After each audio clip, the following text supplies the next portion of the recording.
This morning, there is new data on the effectiveness of vaccines, specifically against the Omicron variant. A new study from South Africa suggests that 2 doses of the Pfizer vaccine are only about 33% effective against the variant. Remember, the same vaccine that was more than 90% effective against the original COVID strain when vaccines were released, and we should note, exactly 1 year ago today. On the positive side, that same study has found that vaccinated people who are infected with Omicron are about 1/3 less likely to end up in the hospital when compared to the original strain of the virus. Joining me now to discuss this and many issues, Dr. Anthony Fauci, director of the National Institute of Allergy and Infectious Diseases. Dr. Fauci, good to have you back on the program.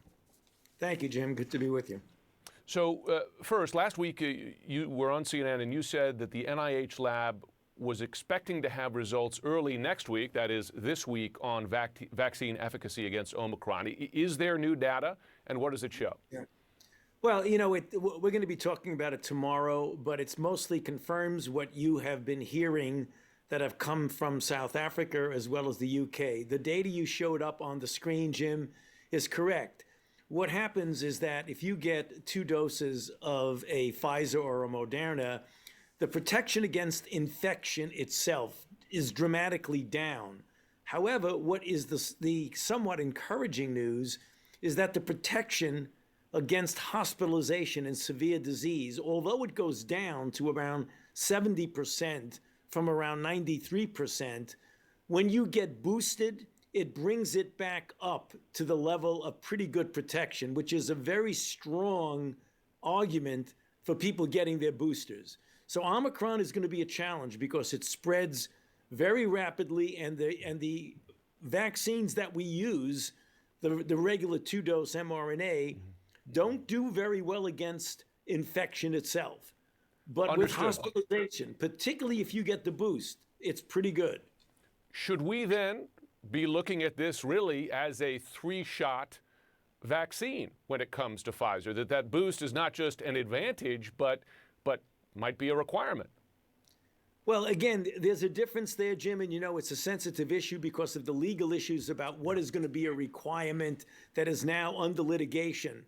The situation is there's no doubt that we can say that optimal protection when you're dealing with an mRNA is with 3 doses. There's no doubt about that, both for the durability of the protection as well as the protection against the Omicron variant. So there's little doubt about that among those of us who work in this field. We are seeing, though, an organization like the NFL basically move forward to now require that 3rd shot. The thing is, many companies, private companies, as well as federal government agencies, they look to the CDC, they look to the federal government. Should the federal government be leading on this in terms of requiring boosters? Well, again, there's a difference. It's a subtle difference, Jim, between requirement and optimal. I could tell any organization that asks me, what's the optimal to protect ourselves, be it your athletes or be it the people in it. There's no doubt that the optimal protection is going to be with 3 doses of an mRNA. Understood. Okay, let's move on to another treatment, which is showing progress and promise, and that is COVID pill. This morning, Pfizer released updated results for its COVID-19 pill. It shows cut the risk of hospitalization or death by 89% when given to high-risk adults, though within a few days of their first symptoms. Now, obviously, I don't want to suggest this is a substitute for vaccines. You've been very clear about that. Folks should still get vaccinated. But for the folks who are not getting vaccinated, about 1/4 of the country at this point, for those people, is this pill potentially a lifesaver? Well, the pill is potentially a lifesaver for everyone, Jim, vaccinated and unvaccinated people, because as we know, even vaccinated people who are in a higher risk group, the elderly or those with underlying conditions, can have serious disease leading to hospitalization. The good news about this morning, and I was on the phone with the chief scientific officer of the company just literally a couple of hours ago, the good news about that is that the preliminary data showed about an 89% protection from hospitalization or death if given within the first 3 days of symptoms. Now that the complete, full, final data set are in, it's just as good, if not better. So that's really good news. So it's holding up under larger numbers of people. So they're going to be submitting that to the FDA, and hopefully we'll get some action on that soon.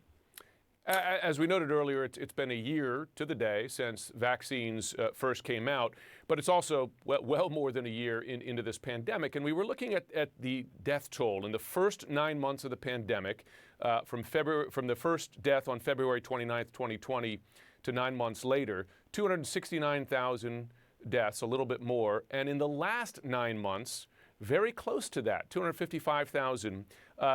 And those are 9 months in which the vaccine, a highly effective vaccine, has been available and free and distributed around the country. Why hasn't it gotten any better in terms of the overall death toll? And does it surprise you? Well, it doesn't, because there are two things that are converging here, Jim. One is we're dealing with Delta.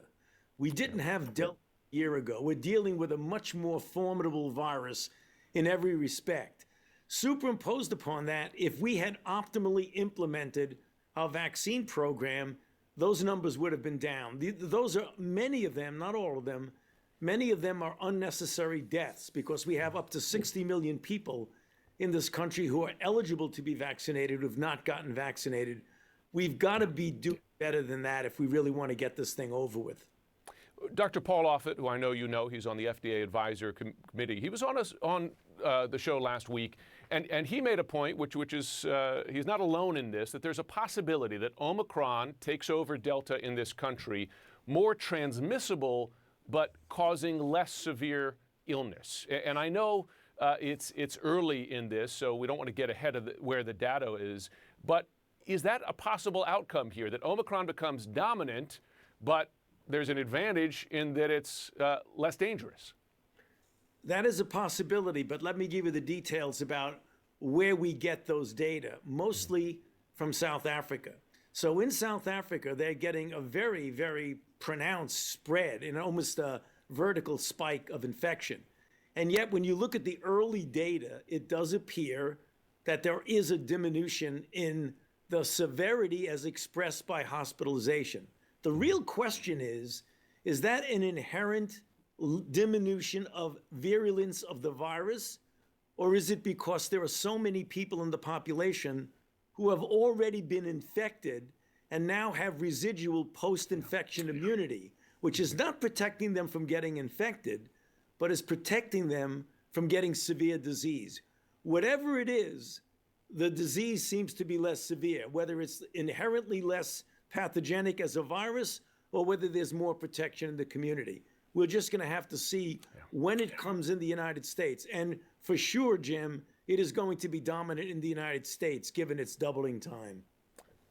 Dr. Anthony Fauci, thanks so much as always.